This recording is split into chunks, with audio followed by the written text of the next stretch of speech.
boom, for real.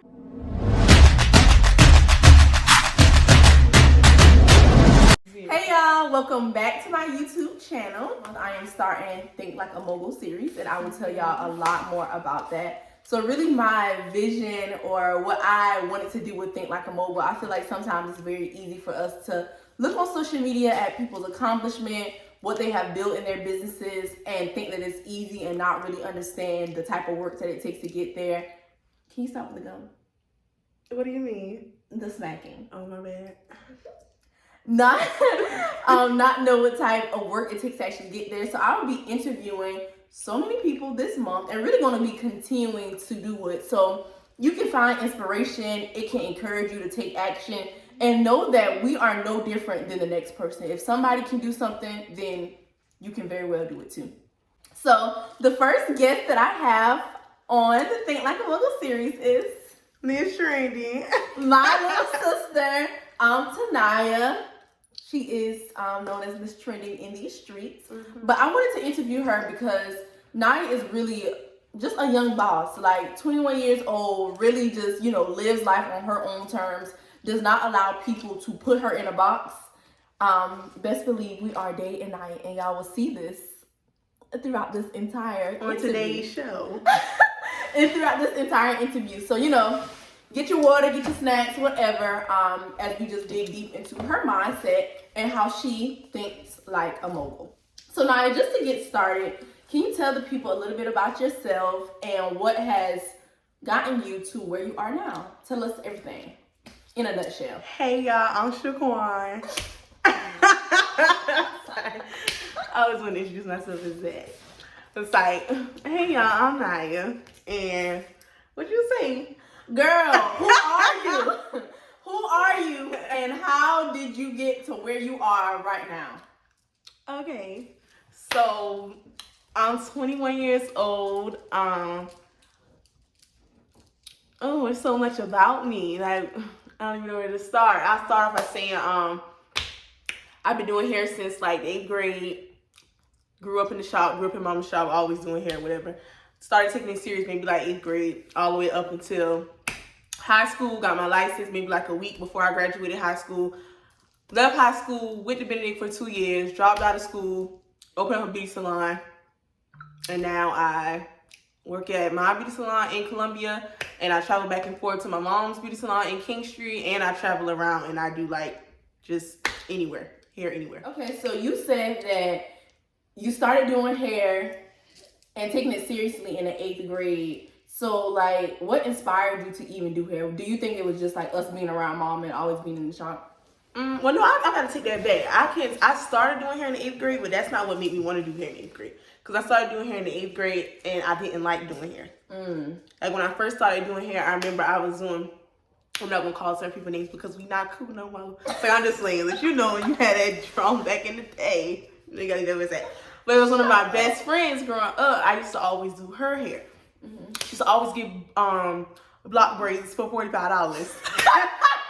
And it's so crazy because I used to do them. But what was so crazy is I remember one day, this was mom used to have Jetaway. Okay. The My club. mom used to own a nightclub. Yes. So mama left and went to the club. I started doing her hair after school, after we got out of school. We got safe by about 5 o'clock. I started doing her hair. Mama had got ready for the club. I was still doing her hair. She had done went to the club, worked out at the club. I was still doing her hair. She had done came back home in the shop from the club, and I was still doing her hair. Girl, you was slow. I was slow. I'm gonna tell y'all, slow block braid. It took me so long. I was slow, so that's what made me hate it. And I didn't even get a chance to hate doing it until mama made me stop doing it. Mama told me that I couldn't do nobody hair that late no more. I forgot about that. Yeah. So I didn't even want to hate it. I just made myself hate it because I was like, okay, she trying to tell me what to do. Let me act like I like what she telling me. So that's what happened. Rebel child. So I was like, okay, you making me not do it. I don't even want to do it. So I took a little break from doing hair, whatever. Started back doing hair. Went from 45 to 65. So I was starting to $20 increase. Yes, you had to increase. So when I increased it, my homegirl mama was like, she couldn't get her hair no more because that was too expensive. And I was just like, wow, that's crazy. Because I was doing your hair all those hours of the night. And you my only client. Like, I didn't have no clients. Like, she was the only person here I was doing in 8th grade. And at this time, you was like 14, right? Yeah. 13, 14. I would have been 13, 14. Okay. So I'm just like, that's crazy because you know I don't have no clients. You as my best friend, you must be my best friend. And I go $10 and you can't give me that. You're not depending on your money.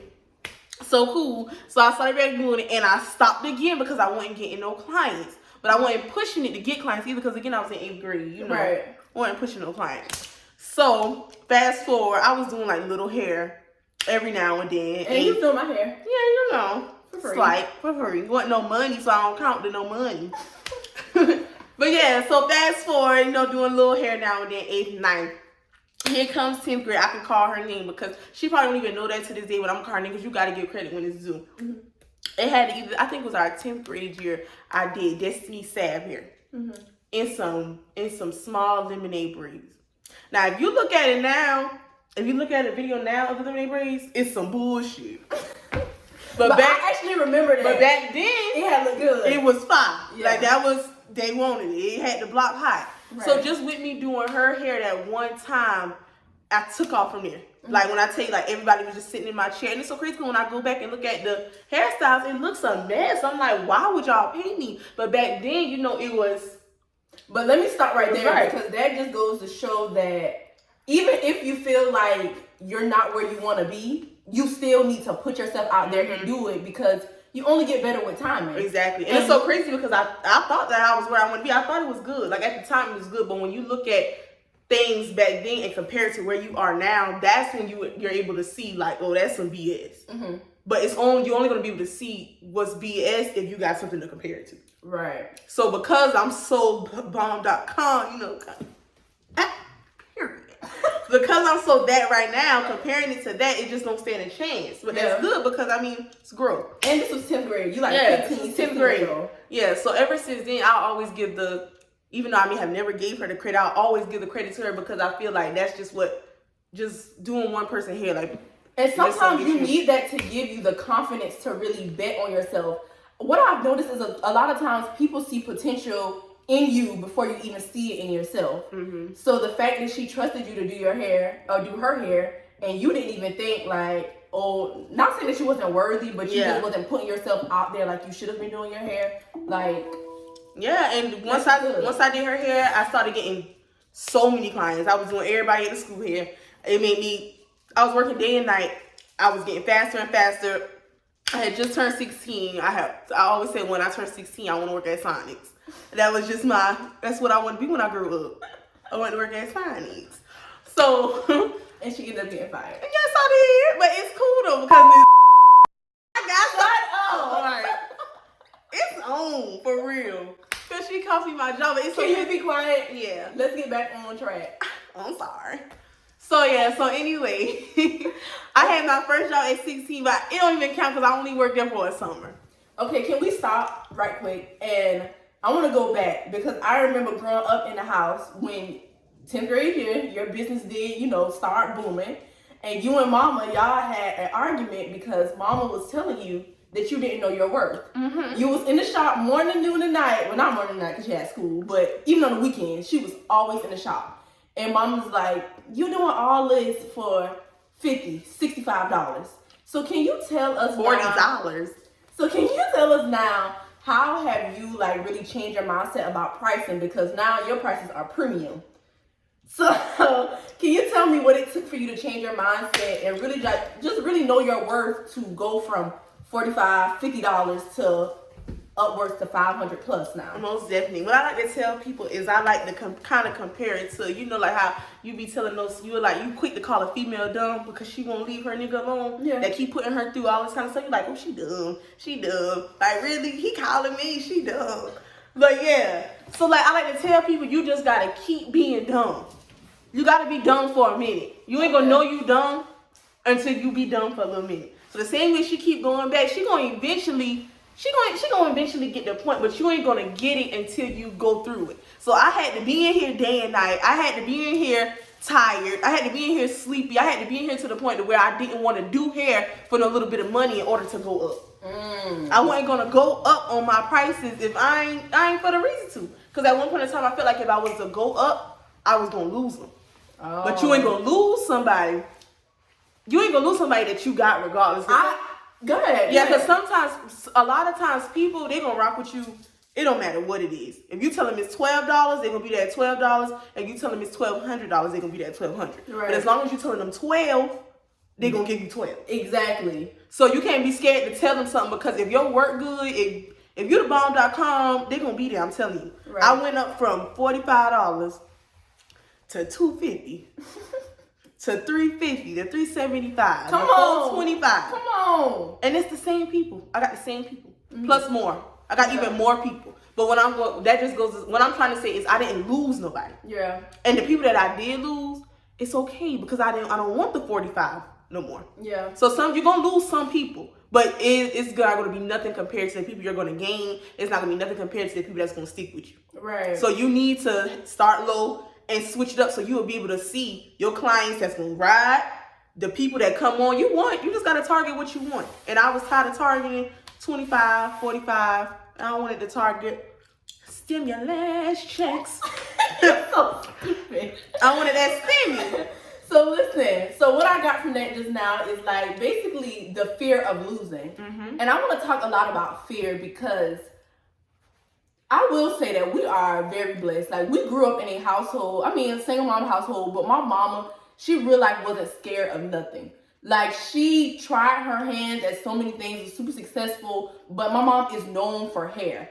She wasn't scared, so I feel like us being raised around that, we are not scared to bet on ourselves. Yeah. Even if we fail, like, my mom had always teach us, like, it's something to learn out of that quote-unquote failure. So what I want from y'all, or what I want y'all to get from this about pricing, is don't be afraid. Those $12 clients, like I was just talking about, they gonna use you until you can't use you no more. Yeah. But them $1,200 clients that you want, baby, they are out there for you.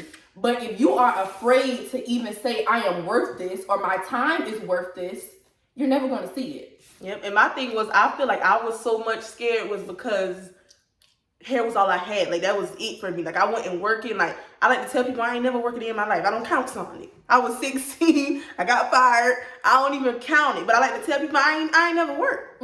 Like, I've been an entrepreneur my whole life. So just the fact that... Girl, you're 21. Yes. I've been in the industry for 36 years. Yes. But yeah, like, I like to tell people I ain't never worked a day in my life, and that's a flex. That's a huge flex. I don't care. Most of somebody say they ain't got no job, and you looking at them like, why you don't got no job? Are you scamming or what? Exactly. Or what? But if you're able to say, it's a difference between I ain't got no job and I ain't never had to work a day in my life because I'm an entrepreneur. Right. So fast forward us now. You're telling us about 16-year-old Nya. You graduated high school, you took comp-time in high school, and passed your test. On the first try. So now tell us about your decision to go to Benedict, your decision to drop out, and then create a salon. Okay, y'all. Basically, long story short, I went to school because I needed to get away. Like, growing up, I was not off the porch. Like, I was in the house. Like, anytime that I did jump up off the porch, it was because I was just doing it. Not because I grew up with a parent who allowed me to do it. Yeah, mama was she was very strict. Very, very much so. She had us on lock. But I'm very grateful for it now because, baby. Yes, we waited our time. Different. It's different. It's different. When you wait your time and jump off the porch when it's your time, that's another conversation for another day. But let's get back to college and... Okay, yeah. Why you dropped out? Okay, yeah. So basically, I went because I really felt like I was doing hair my whole life, and I wasn't ready to just graduate high school and just be living at mama's house just doing hair like I always did. I didn't want that to be my life. Like, I didn't want that to be my life. Just working in mama's shop, tan daughter, do hair. Who did your hair? Tan daughter. I didn't want that. Yeah. I wanted to get out. I wanted to do my own thing, and I wanted to create a name for myself. So I know in order to create a name for myself, in order to do all the things that I had in my brain, because I had so many things in my brain, I knew that I had to just step out on faith and figure it out. I didn't have no plan. I didn't have no nothing. I just knew I needed to go.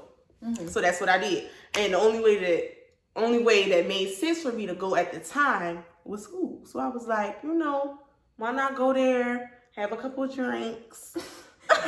And you saw your older sisters do it before you, so it's kind of like it was just I'm gonna follow suit. Yeah, it was like I'm gonna just do this because I ain't want to just not do nothing. And military, what I look like? So yes, I was like, okay, it's school. I'm gonna read a book or two. So 0. I didn't read nothing, y'all. So yeah. So I went to school, and I'll tell anybody to this day, if I had to do it all over again, even though I dropped out, if I had to do it all over again, I would do it the same way 3 more times. Yeah. I don't change nothing about it. Because when I went to school, I made a name for myself. I got out there. I gained so many clients. I went to Columbia feeling like Columbia was just such a big place. And now I'm in Columbia, go back and forth, leave Columbia, live in Columbia, and it's like a whole nother King Street. That's how small it is. That's how small it is now. But it's only small because I worked the whole city. Like I made it a King Street for me. Yeah.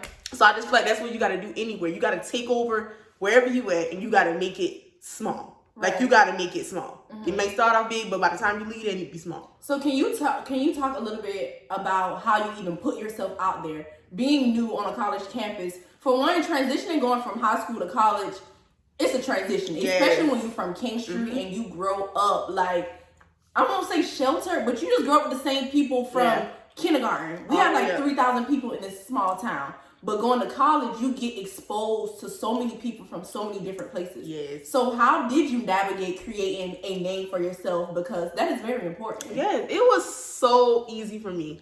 It was so easy for me, y'all, because honestly, I'm such a people's person. Like, I'm so friendly. I'm such a people's person. Like, I'll talk to a rabbit. Like, I'm so... I'm just so... I'm just like that. So I'm loud. I like to talk in my mouth. That's one thing I've never been scared to do. I've never been talking in my mouth. Right. I feel like if you want something, you got to go get it. Yeah. And I've always been the type to attract people. My image alone attracts people. Image! Yeah. So like I don't really even have to say much. Yeah. But the crazy thing about it is I say a lot. I say a lot. So I say a lot, I do a lot, and I look like a lot. So I automatically attract people. And that's what I like to tell people. People like to be like, why you do this? Or you need to do this. A professional this. You need to look like this. Image is everything. I'm sorry.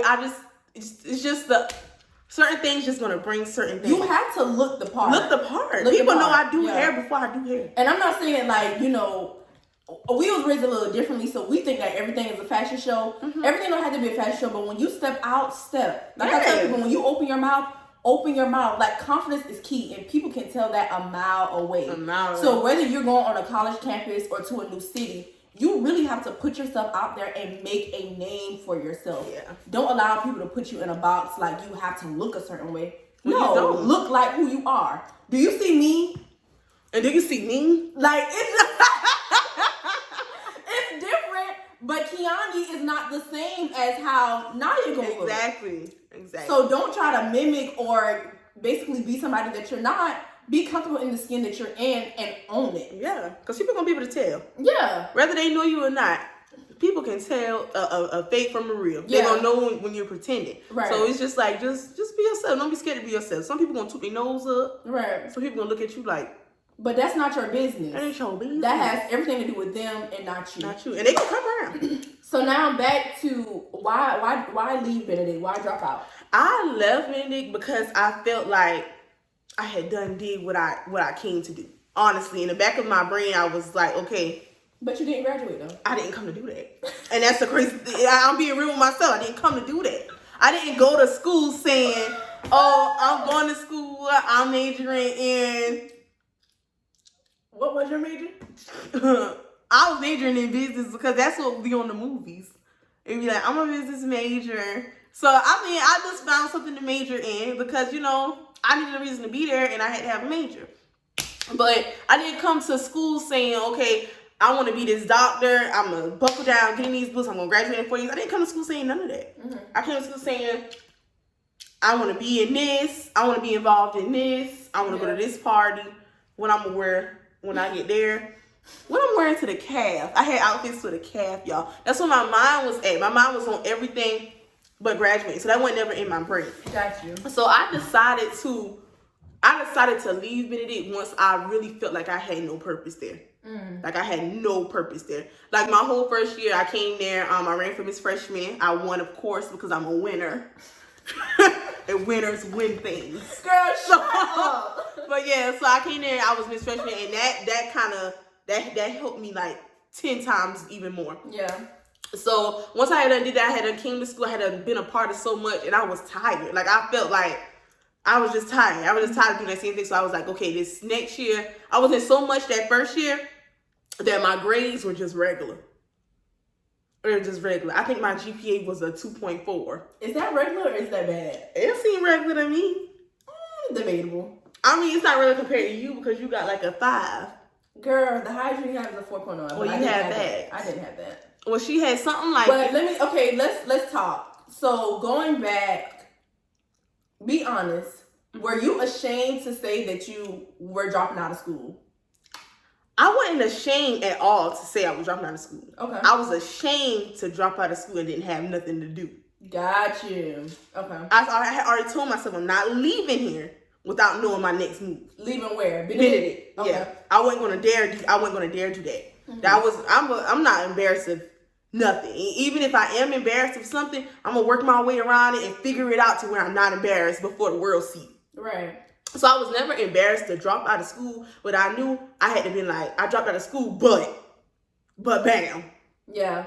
So you called yourself a planner? Yeah. I started planning then. Mm-hmm. I had never been a planner before. But I knew then, I was like, I gotta have a plan, because if not, I'm gonna be a bum. I'm gonna be back in Gate Street, talking about the same people, being the same people that I talk about. And I did not want to do that, because I want to continue to talk about y'all. I don't want to, I'm just saying, like, I didn't want to be a hypocrite. Like, I didn't want to be what I always tooted my nose up at. Yeah. So I just know I had to figure it out. I was like, I got to figure it out, because now it was them the other day, but now it's me. And that, and I feel like that's something very important to touch on, because we are very quick to judge people, to talk about people, but it can be them today and you tomorrow. My mama always say that, and it is so real. It can be them today and you tomorrow. And I had already said it wasn't gonna be me tomorrow. But honestly though, you really gotta humble yourself, because life has a way of showing you that you're really not no better than anybody. Exactly. But you do have to get your stuff together and really, what can I say? Like, get your stuff together, but also just enjoy the journey, because it is a journey. Everything happens for a reason. Yeah, most definitely. So I just knew that I had to have a bam. I had to be like, yeah, I dropped out. But so your plan to always, like, open up a shop? My plan always was to have my own shop. That wasn't my plan at the moment. So what was your plan at the moment? I didn't have a plan at the moment. Like, I took, like I was still in school, but I wasn't going. Like, I would be, like, sleeping in. I would be, like, I found myself just falling off, like, completely. Like, I wasn't going to class. I wasn't doing nothing. I was just living in Columbia. I was still in school. I was going to class and when I wanted to go. But, I mean, I wasn't doing no work. Like, Were you working? Were you doing hair? Yeah, I was still doing hair. Like, I was always doing hair. Like, I was actually missing, like, I didn't go in, anytime I went in class, it was because I was doing it. Like, I was always doing it. Always. I mean, I was leaving class. I had excuses from classes by, like, different people who worked at Benedict because I was doing their hair. Wow. They didn't care nothing about you. But but I don't look at it like that. I look at it as they did care. They cared about what I should have cared about. You're right. Which was the hair, which is what I was good at, which is what I needed to be doing. Yeah. So I thank God for them, because if it wasn't for them pulling me out of class, if it wasn't for me always doing their hair, I wouldn't have realized that I needed to be doing their hair and not in that classroom. Yeah. So I thank God for them. Because school is not for everybody. It's not. And what I want us to normalize is leaning into your God-given talents and abilities. Don't just say, oh, I'm going to school because you feel like that's what's going to make you a lot of money. Or you feel like that's the norm.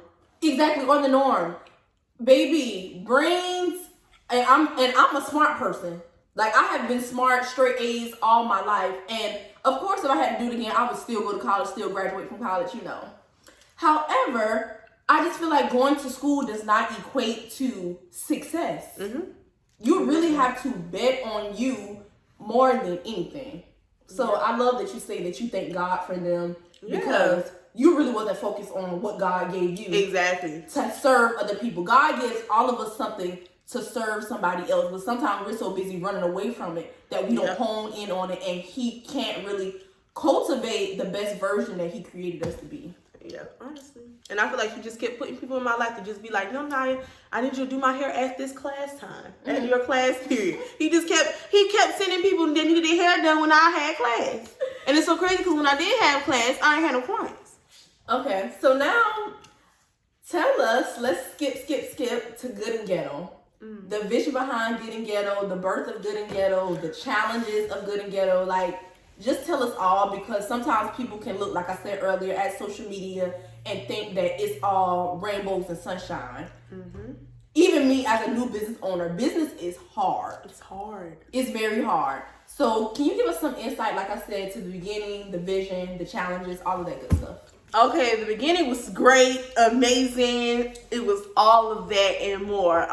It was super hard opening it up, especially with us doing it in 6 months. Yeah. We actually, Kiani, we drew out a 6-month plan and we got it done in 6 months. This MacBook and these brains. Yes, but let me tell you, that 6-month plan, it worked. It was amazing. It worked and it looked good from the outside. But it's like once that 6-month plan is over and it's time to run that business, it's just like you got to run that business, and it's just so much to it. It's all kinds of stuff. Because even once a business is open, it's so much behind the scenes. It's so much work. Yeah. I mean, if I had to do it all over again, I would definitely have my own building. I wouldn't I don't regret it, but it's just so much work. Like, it's just so much money I had to put out up front with getting everything done in 6 months and opening up the shop. But it's still so much inside work that y'all wouldn't know nothing about, because y'all would just come in, sit in a chair, and get your hair done. Yeah. And it's so much more to it. And once you sign leases and once it's in your hands and it's in your name, it's like you're responsible for anything else. Yeah. Whatever problems come up, you're responsible. So now I can kind of say that's the only bad that I can say about it.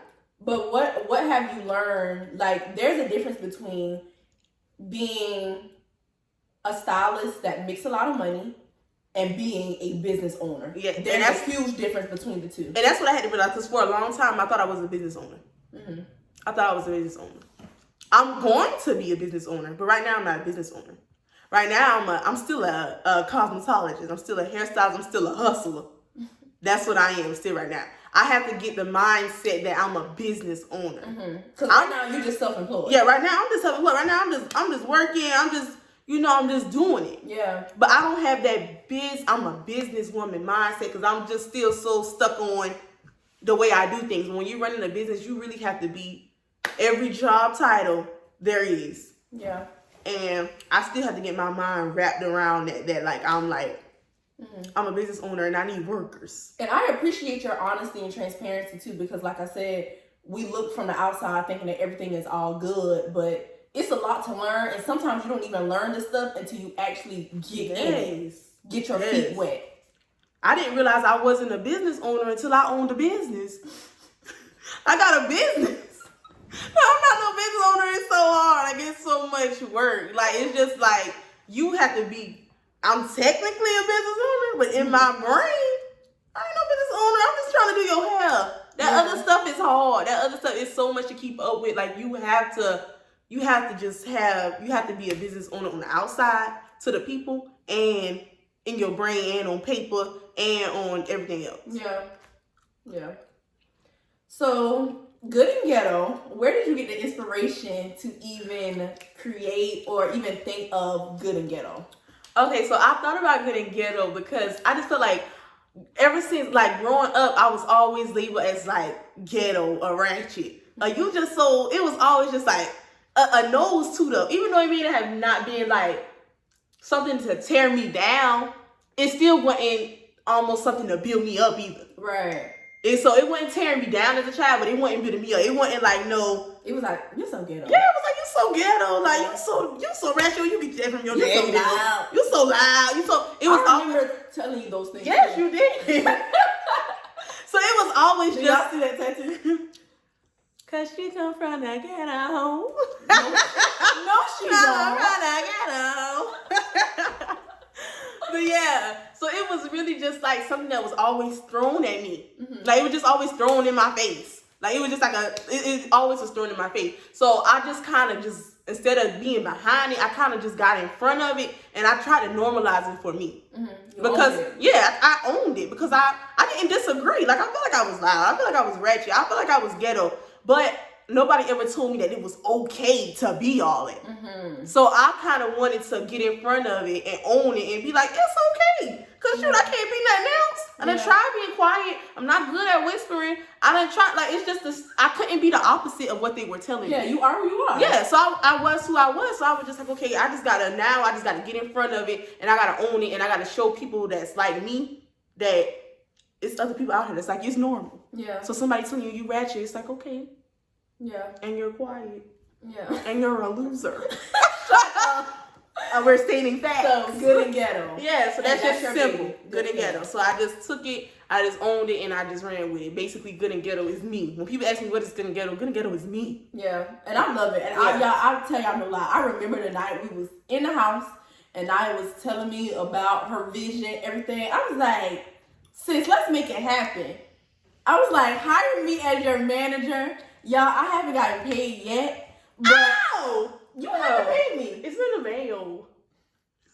Girl, from the summer. We having some technical difficulties. Like I said, I just remember that night of her basically sharing everything. I could feel like the passion. Like, Nya is truly a visionary. I'm the type of person, I'm a visionary as well, but I'm an executor. I'm going to be like, you need to do this, this, and this. This is the research. We don't know something, let's Google it. We don't know something, let's read it. Let's call somebody who do know. So I would definitely say that, like, 6 months, that was, looking back at it, it was a very short runway. I really wish we would have took more time, but I don't regret it though. I don't regret it because we got a lot done. Yeah. And I'm not sharing this with y'all as like boasting or bragging, but it's really inspiration that, like, to see a 21-year-old and a 22-year-old behind the scenes really getting stuff done. Yeah. And it was just us. And, like, of course, I leaned on my mama, asked her different stuff, leaned on Google, read. God didn't give us these eyes and this brain for no reason. Sometimes we get so stuck in not knowing, and that paralyzes us. No, take action. And I can't even really say it was really just us. It was really just her. Like, I'm not even trying to be funny. Like, I had the vision, and I knew where I wanted to be, but, like, she was the one who made it happen. Like, all I knew was what I wanted. That's all I knew was what I wanted. That's it. All I kept seeing was, okay, all I could do was tell her what I want. And she just made it happen. And I just know I couldn't do it by myself because I'm not a person that can just, like, I'll be quick to say, I don't know how to do something. Like, I'll be quick to just be like, I can't do this part. I can do the part that y'all gonna see. Yeah. I can do the part that's gonna bring me money. I can do the part that's gonna make the money. I can do the part that's gonna look good to the people. But I can't do the part, I can't do paperwork. I can't do the And it's so much more than just what y'all see. Yeah, it's so much behind it. Baby. It's a lot. It's a lot. It's a lot. It's not a lot if you just a hairdresser. Yeah. If you just do hair. But see, I don't just do hair. Yeah. I'm a cosmetologist. I am a business owner. Almost. Yeah. But I mean, like, yeah. And it takes work. And I want y'all to get from this that, one, you do need a team. Like, I feel like culture tells us, oh, I'm independent, I'm self-made, blah, blah, blah.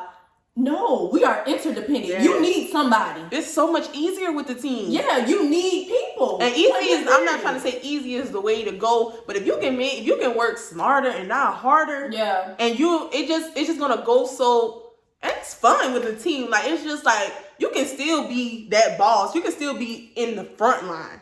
You can still be like the, whatever you want to call it. But a team, I'm telling you, me thinking of the idea to get a team had been the best thing that I could have ever came up with. It's easier, but it's also hard work too. Hard work. I mean, I can't even count how many times me and Nya got into arguments, like even trying to get good and ghetto to what good and ghetto is now. Because sometimes you need somebody. I'm the type of person, I'm gonna tell you what you need to hear, not what you want to hear. Mm-hmm. So now I want to spend $2,000 on something to open up a salon, and I don't feel like it's valuable. I was gonna tell her that. No, you don't need to spend $2,000 on furniture or $5,000 on furniture. You're not there yet, baby. Let's do some baby steps. Yeah. So you don't need yes men in your corner. Yeah, and that's something that I really didn't need, because I'm not even a axer. I'm really just like a spender. Like, I want this, chandeliers, this, that. That's how I am. So I feel like I needed Kiana to be like, no. Because if not, I wouldn't have had no shop. I would have just had decorations on the side of the street. Okay? That's all I would have had. It was decoration. Okay, nice. So, you are 21. Mm-hmm. You have gone through a lot, good, bad. What words of wisdom would you tell everybody watching this video for inspiration? Like I said, the name of this series is Think Like a Mogul. A mogul, I would say, is a very powerful person, very important person. And I believe that, you know, we are all moguls in our own way. So what words of wisdom would you give to people watching this video? I would just start off by saying, just don't be afraid. Mm-hmm. Don't be afraid to do whatever it is. Love that. Whatever it is you want to do, don't be afraid. I don't care who tell you, who doubt it. I don't care, even if they don't doubt it. I don't care who don't jump or clap as loud, or whoever acts like they don't even understand your vision. Like, it's your vision. It's your vision. Like, I just keep going. Just figure out a way to do it. Tell it to somebody else. She may not see it. Tell it to your cousin. Yeah. She may not see it. Tell it to somebody who's going to see it and who's going to help you. And even if somebody don't see it, tell it to somebody who's going to help clear the vision up so they can see it. Yeah. Who's going to try to understand it. So just don't be scared. Just don't be afraid. Step out on faith. Just do it. If you fail, do it again. Period. Do it over and over. People not going to talk about you failing. They're going to talk about all the stuff you keep doing to come behind it. Mm-hmm. If you keep coming with bangs, they're going to forget about the failures. They're only going to start talking about the good stuff. Mm-hmm. So you just keep trying and you just keep working hard. Just do whatever it is you want to do. Yeah. I don't care what it is. If you want to do it, do it. Yeah. Do it afraid. I love that. Do it afraid.